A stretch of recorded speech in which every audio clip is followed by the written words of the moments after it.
Good morning. Welcome back to North Dakota Today. And we are back with another edition of Ask an Attorney, where viewers submit questions on the Valley News Live website for Mike Kuna of Kuna Law Firm, PLLC, to answer. Good morning. Good morning. And happy 4th of July. Yep, happy 4th of July, everyone. All right, are you ready for this question? Yes. Okay. This week's viewer submitted question is, Dear Attorney Kuna, my girlfriend and I were hanging out in a club and some random person was hitting on her right in front of me. I felt very disrespected and decided to ask him to go outside for a conversation. Outside, things escalated, and after he made a threatening movement, I punched him in the face and knocked him out.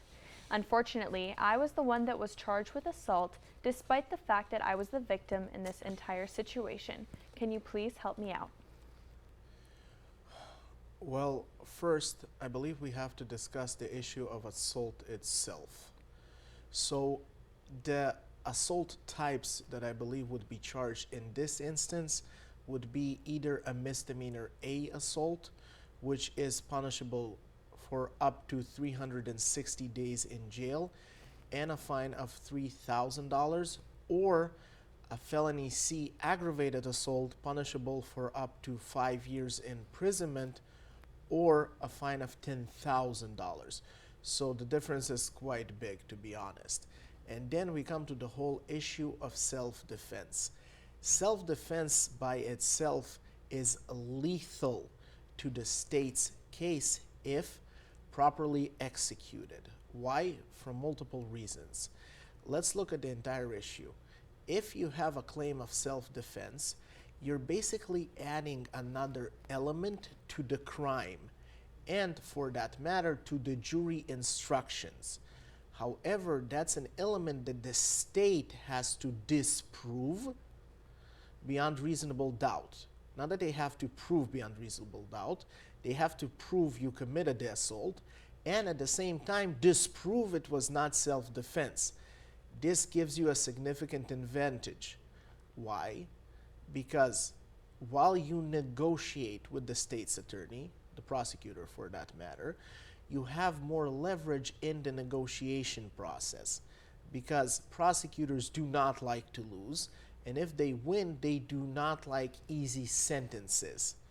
Now, during the trial itself, you also have an advantage. Why?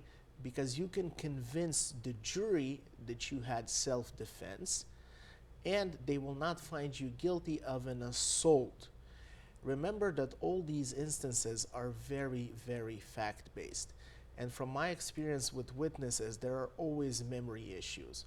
Also, witnesses do not necessarily concentrate on what's important. In many cases, when you see the evidence, people are looking into different directions. People don't necessarily remember details. And when people do remember details, sometimes the entire situation is blurry. Also, even if you found guilty and were convicted of an assault, during sentencing, judges have to give leeway if your conduct was actually justified. Therefore, even if you were convicted, you might get a lower sentence. However, there are instances in which if you have committed an assault, you cannot claim self-defense. For example, resisting law enforcement. Resisting arrest is not self-defense, or trying to attack police officers while you're resisting arrest is not self-defense. Also, if you provoked a fight, that's not self-defense. More than that, there is a point in which people claim self-defense. However, it was mutual combat. At times of mutual combat, there's no self-defense. There's just people fighting each other. And one of those instances of mutual combat, very common, is the let's go outside. And here we come to a big problem with the self-defense claim of our viewer. Also, we have to remember that self-defense, and according with the law, has to be necessary and appropriate. Necessary means enough to repel the attack, and appropriate means into the same level of the attack. Meaning, a good example for that would be if somebody attacked me with his hands and I shot him with an AR-15. That's clearly not appropriate. Again, this is a complex legal issue. It's fact-based, and it seems that the facts are problematic in this case. Also, I would say the worst thing for a person to do when they speak to law enforcement is to actually speak to law enforcement. Keep your right to remain silent. Speak to your attorney before you speak to law enforcement, and that way you don't shoot yourself in the foot. If you want to discuss this further, just call me, 701-404-7768.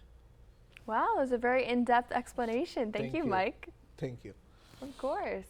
If you have your own question that you would like Mike to answer, you can go to the Valley News Live website and click on the Ask an Attorney tab.